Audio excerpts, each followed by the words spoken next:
All right, how's everyone doing? I am Rich CELENZA. Thanks for checking out the Rich CELENZA show. So what I want to talk about today is your family environment toxic?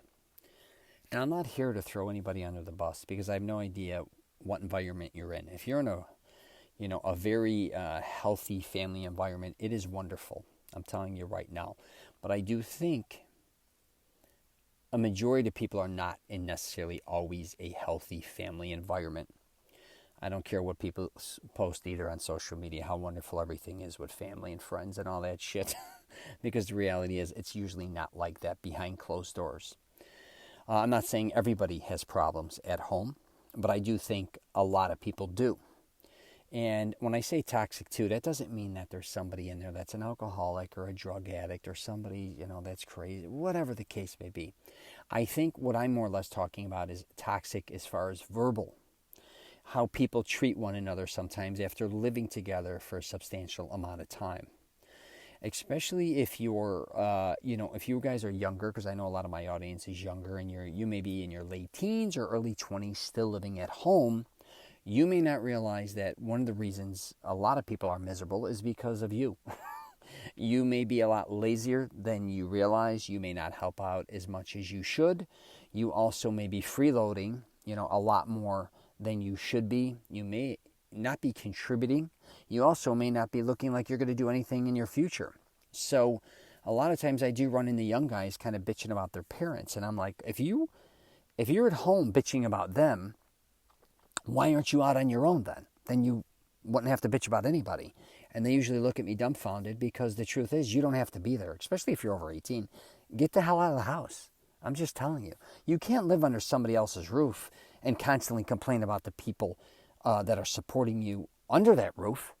I mean, this goes for a lot of people I know, young people. It kind of blows me away because they don't really understand all the expenses that not only do your parents, maybe or whoever's roof you're under, has now dealing with you. It could be groceries, electric bill, mortgage, rent, whatever. I mean, it goes on and on and on. They've been doing this for probably years and even decades. So if you don't even appreciate that, I think you got to get the hell out. Now, put that aside. I also think so, too, on a parent side, a lot of times they have made kids enablers. And they kind of wanted their kids to never leave home.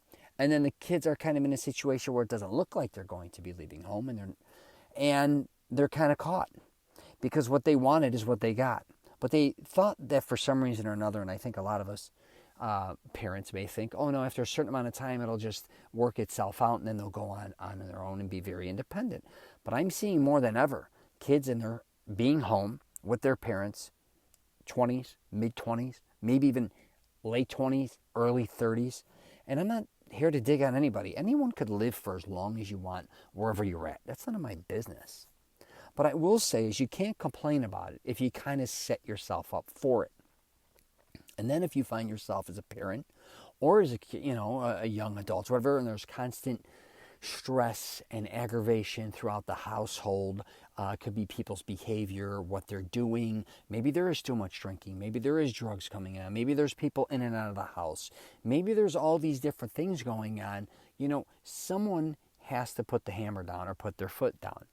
If you get taken advantage of under your own household, it's on you. I'm just telling you, and I don't want to hear excuses. Whoever truly is responsible for paying or renting the space that this family or this group of people, I should say, are under, you know what I mean? You are the one in control. If not, if you get taken advantage of, again, it's all on you. Because I'm just telling you, and I'm not some tough guy, when you live with me, there are rules. And I can assure you, if I'm the one going to be paying the bills, if I'm not paying the bills and I lived under somebody else's roof, and I've done that too. I've lived under other people's roofs and I've always tried to respect them. But I definitely, if I'm the one paying the bills, if you think you're going to control the environment that I'm paying for, you're out of your fucking mind. I'll tell you right now. I don't let anybody do anything that I don't feel comfortable with.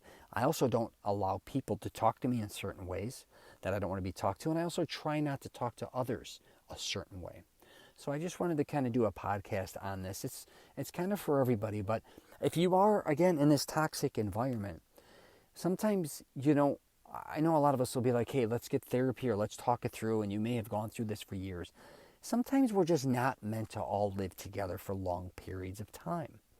You're also not supposed to maybe live with people at certain times in our life. Doesn't mean you can't live with them later, right? Doesn't mean you didn't enjoy living with them before. But people change and evolve. Values change, political views change, religious views may change, lifestyles change, okay? You have to accept that. And if you're a parent, the best thing I believe you could do for your child is you want them to be independent. But I do think a lot of parents do not want their children to be entirely independent, but at the same time, they don't want to support them.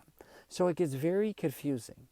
And I also think a lot of younger people, I should say later teens or even early 20s, they want to be independent, but they'd rather, I guess they want to be independent, but they don't want to pay for it. So I think that's kind of a dilemma with them. And believe me, I'm not here to throw everybody under the bus here, but I throw myself in because I've been in kind of both situations. So I understand both of them. But listen, if you're in a household, enjoy each other's company, love one another. That doesn't, again, mean you all have to live with one another. All right? I'm going to wrap it up there. Got any questions or comments? Hit me up. Take care.